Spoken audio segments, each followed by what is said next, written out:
که په مخ د ځمکه باندې د ټولو نه زیات بدقسمته او بدبخته انسان لیدل غواړئ نو هغه انسان ته وګوره چې هغه رب ته سجده نه لګوي، یعنی مونځ نه کوي.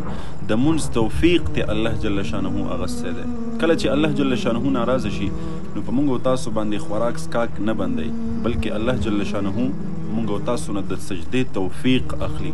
او کله چې الله جل شانه زموږ او تاسو نه رضا وي، خوشحاله وي، نو الله جل شانه موږ او تاسو ته په ښایسته انداز کې د سجدې کولو توفیق را نصیب کوي. مونځ هغه عبادت دی چې دا د کفر او اسلام ترمنځ فرق واضح کوونکی یو بهترین عمل دا مونځ دی. کم بارډر چې د کفر او اسلام ترمنځ دی، کم دیوال چې دی، هغه دغه مونځ دی. او دا مونځ هغه عبادت دی چې رسول الله صلی الله علیه وسلم د دې په باره کې فرمایي چې اول ما یحاسب به العبد الصلاة. د قیامت په ورځ به د بنده سره د ټولو نه اول ړومبی چې د کم عمل حساب کیږي هغه به دغه مونځ وي.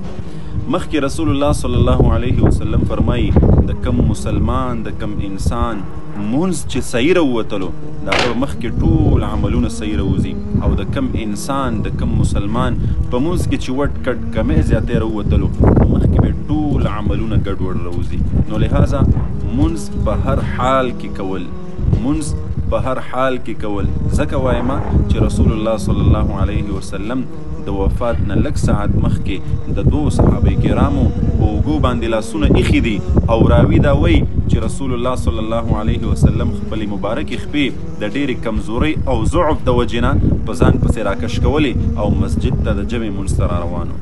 نو سرور کائنات محمد عربي صلی الله علیه وسلم دغه په شان پاکه او عظیمه هستی چې د مونځ څومره اهتمام کوي، نو ای امتیانو، ای عامو مسلمانانو، موږ او تاسو به موږ او تاسو به په درجه اوله د مونځ ډېر کلک اهتمام او عبادت کوو. الله دې د عمل کولو توفیق راکړي. الحمدلله زموږ انلاین کلاسز شروع شوي دي. که چېرته تاسو خپله یا خپلو بچیانو ته په خپله نګرانۍ کې انلاین د قرآن زده کړې په خپل کور کې ورکول غواړئ نو همنن زموږ سره اړیکه ونیسئ. دغه زموږ د وټساپ شمېره ده. زموږ په اکیډمۍ کې تاسو ایډمیشن کولی شئ.